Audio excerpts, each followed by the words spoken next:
Philippians 4 verse 13 is a popular religious message, appearing on everything from clothing like shirts, jackets, hats, jewelry, memes, and made generalized as a call for endurance or hope on a physical or challenging hope. It's so common that even many non-religious people are familiar with it. The verse's popularity has led to some misunderstandings. Even the first half of the verse, "I can do all things," has been plucked out of context and repackaged as a feel-good, inspirational mantra that people repeat to themselves when attempting something difficult or even impossible. I can do all things. I can lose this weight. I can win this basketball game. I can make $1 million. I can start this business. Why does God allow evil and suffering? Philippians 4 verse 13 has nothing to do with any of those things. This passage is not about all the wonderful things you can have or achieve if you just muster up the willpower, if you just put your mind to it. And it certainly is not a blank check for a person to do anything he or she wants and expect Christ's support. When we read the context, we find that the Apostle Paul was discussing something altogether different. So, what is the meaning of Philippians 4 verse 13? Philippians 4 verse 13 is about how to overcome the trials of life and how to be content with your present circumstances, with what you do have. Let's examine this verse in detail to learn more. The context of Philippians 4 verse 13. The Apostle Paul was deadly serious about his God-given commission to preach the gospel. "Woe is me," he wrote to the brethren, "if I do not preach the gospel." 1 Corinthians 9 verse 16, emphasis added throughout. To learn more about the gospel message that Paul preached, read our article, "What is the Gospel of the Kingdom?" He evidently felt so strongly about this duty that he pronounced a curse on himself in the event that he failed to do it. But Paul's experiences as a servant of God taught him the harsh reality that preaching the gospel is no walk in the park. Notice how perilous his ministry was based on the description he gave in his letter to the brethren in Corinth. Paul recognized that the challenges he had personally experienced and the ability to remain in a state of peace and contentment afterward required a level of strength that was beyond human capability. "In labors I am more abundant, in stripes above measure, in prisons more frequently, in deaths often. From the Jews 5 times I received 40 stripes minus 1. 3 times I was beaten with rods, once I was stoned, 3 times I was shipwrecked. A night and a day I have been in the deep, and journeys often, and perils of waters, and perils of robbers, and perils of my own countrymen, and perils of the Gentiles, and perils in the city, and perils in the wilderness, and perils in the sea, and perils among false brethren, and weariness and toil, and sleeplessness often, and hunger and thirst, and fastings often, and cold and nakedness." 2 Corinthians 11:23-27. Here was a follower of Christ who faced intense persecution and knew personally what it meant to do without, to be hungry, thirsty, cold, and lacking clothing repeatedly. He did not understand suffering in theory, he lived it. So, when he wrote to the Philippians, with a Roman guard eyeing him and a chain attached to his ankles, Philippians 1 verse 7, he was in a unique position to offer advice and encouragement to the brethren who might one day find themselves in a similar predicament. Instead of grumbling and complaining about his sore ankles, he wrote, "Be anxious for nothing, but in everything by prayer and supplication, with thanksgiving, let your requests be made known to God." Philippians 4 verse 6.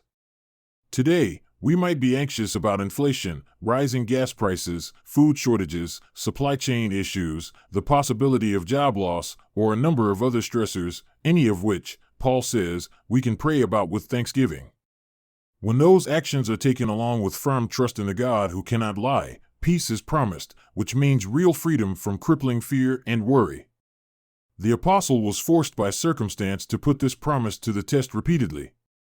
The result was a profound lesson that he shared with the brethren. "I have learned in whatever state I am, to be content." Philippians 4 verse 11.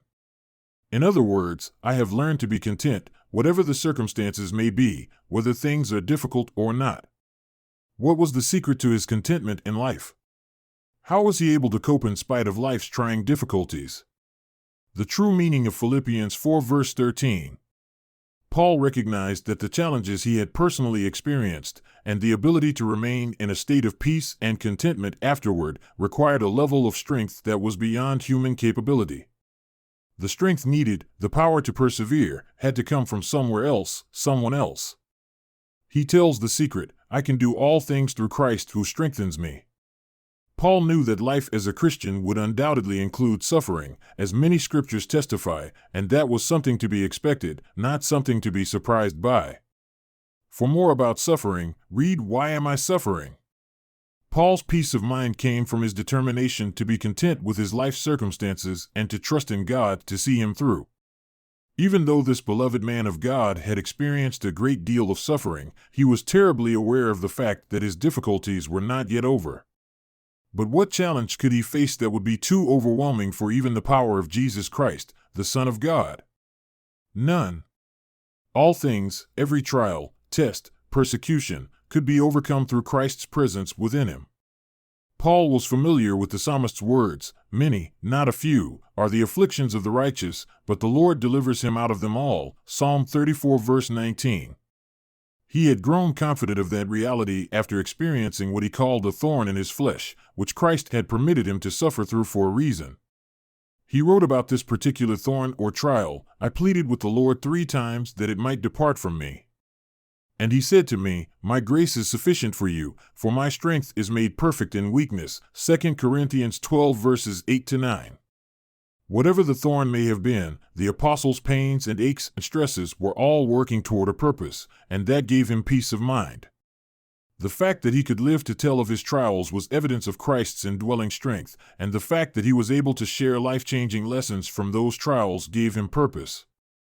Both points provided every cause to be content about the challenges that lay ahead. To learn more about how our experiences work for our ultimate benefit, read All Things Work Together for Good, Really?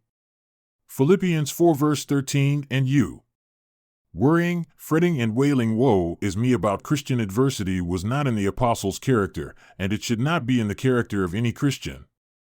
Paul's peace of mind came from his determination to be content with his life circumstances and to trust in God to see him through and provide him with the strength he needed to endure.